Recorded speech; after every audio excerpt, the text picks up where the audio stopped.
Sd.Kfz 251, the basic half-track armored personnel carrier of the German army during World War II, on the basis of which many other combat vehicles were also built. It was built in 4 production models from A to D and 23 basic and many field versions. Development program of an armored personnel carrier on a chassis developed from a half-tracked tractor Sd.Kfz 11 was initiated in Germany in the second half of the 1930s. Initially, the prototypes of the chassis were developed by the Borgward company, and they also produced their first series in 1937, after which Hanomag took over production. The chassis was eventually labeled HLKL6P Borgward or HKL6P Hanomag and other companies. Compared to the tractor HL Class 6, the transporter's chassis different in its frame, modified engine and radiator, fuel tank and steering devices. After the war broke out with the introduction of the Aus-C chassis, apart from Hanomag, also began to be produced in 1941 by the M&H plants from Hanover, replaced in 1943 by the Adler, Auto Union and Skoda plants. Armor plates were manufactured by a total of 5 steel plants. The assembly of the armored bodies was initially carried out by the Deutsche Werke in Kiel, and then temporarily also Hanomag and M&H. The vehicle was designed Sd.Kfz 251 in the literature. There is a name Hanomag from the chassis manufactured. However, it was not used to describe the vehicle during the war. The first 11 transporters were produced in June 1939 and 232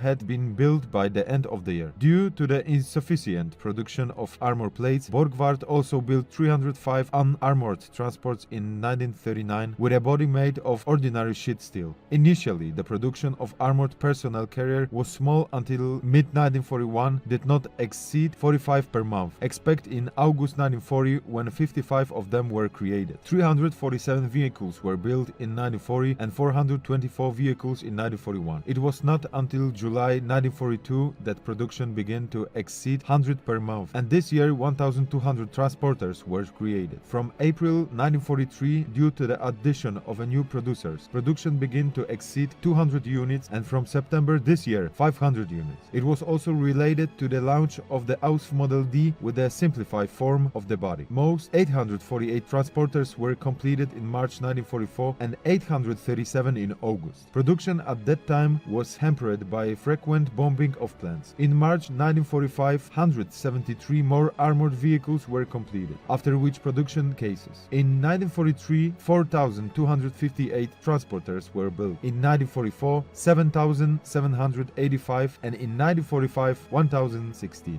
Sd.Kfz 251 was based on the Sd.Kfz 11 chassis. However, an attempt to adopt the chassis to an APC forced some changes. The steering wheel was tilted 45 degrees relative to the driver. The radiator was enlarged and moved. A new fuel tank was added, and the exhaust system was redesigned and repositioned. The new chassis was called HKL6P. The armored hull was mounted on this very chassis. It was made of welded armor plates, and it consisted of 2 large parts joined by bolts. The front section ended behind the driver's seat. It protected the driver, commander and engine. The combat compartment opened in advance was to accommodate 10 soldiers. It could be covered with a canvas roof on 4 arches. The internal flange at the joint of both sections facilitate their crewing. The rear, large 2-part outward opening door allowed access to the interior. The hull was made of 14.5 mm slabs armor plates at the front, 8 mm at the sides and 5.5 mm at the top and bottom. In versions A and B, the frontal bonnet armor consisted of a 14.5 mm upper plate inclined at 15 degrees and a 12 mm lower plate inclined at a negative angle of 27 degrees. And from version C, it was simplified in the form of one 14.5 mm thick hexagonal plate at an angle of 20 degrees. The plate in front of the driver was inclined at an angle of 30 degrees and the side plates at an angle of 30 degrees and 35 degrees. The armor was reveated or welded and was to protect against anti-tank rifle bullet from a distance of more than 30 meters. 305 vehicles were made in 1939 as unarmored, with a body made of 4 mm thick sheet metal, protecting against ordinary small arms bullets from greater distances.